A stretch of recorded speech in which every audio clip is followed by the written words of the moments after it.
They are a top-tier criminal crew. They disguised themselves as office workers and walked straight into the building. Inside the elevator, they geared up with weapons. When the doors opened, they were fully armed. This shocking heist in London felt strange from the very beginning. At exactly 10 a.m., it was a normal moment at Lochmill Company. Employees were busy with their usual work. Then a well-trained group of robbers stormed into the office. They were clearly prepared and moved with precision. They took control of the front desk and accessed the system, then forcibly shut down the security network. After that, they took the elevator straight to the core office floor. It was obvious they knew the layout inside out. The board members in the meeting room were also taken under control. The robbers issued a second command. Everyone had to hand over all communication devices and line up to drop them into a designated trash bin. Then all employees were forced into the conference room and held there. Next, the robbers showed even more professionalism.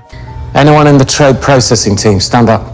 After the order, the room went silent, because that team was the core department. They controlled key authority over fund transfers. No outsider should even know about them. Two women in the crowd were about to stand, but Zara stopped the young woman in front of her. Facing the robbers questioning, Zara calmly said she was an intern and it was her first day. She had just given the girl a tour that morning. This company was a pension investment firm. There was no physical cash stored here. All funds were managed through custodian banks. No one expected a robbery like this. The robbers picked Zara and Luke and brought them back to their workstations. They handed Luke a USB drive and ordered him to load the data into the trading system. When the screen showed a total of 4 billion, Luke turned pale and instinctively hesitated. This was the company's entire fund, and it was all ordinary people's retirement money. It affected millions of families, but the robbers gave him no time to think. They forced him to proceed immediately. Luke was extremely nervous. He entered the password wrong twice. You can do this.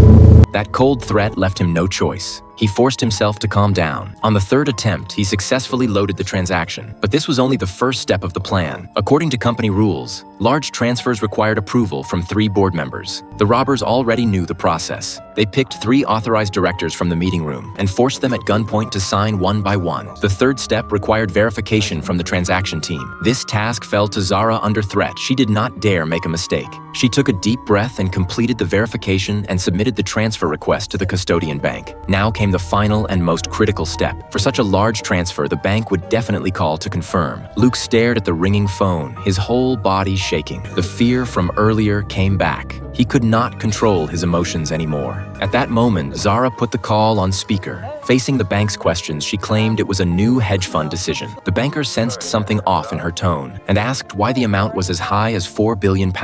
Zara quickly adjusted and explained that the funds were recommended by senior managers and were fully secure. Plus, there were signatures from 3 directors. This eased the banker's concerns. They said the transfer would be processed soon, but it would take 15 to 30 minutes to complete. The robbers decided to wait until the money arrived before leaving. At that moment, a man in the conference room pulled open the curtains. He signaled for help to people in the building across the street. He thought no one noticed, but the guard robber had already seen everything.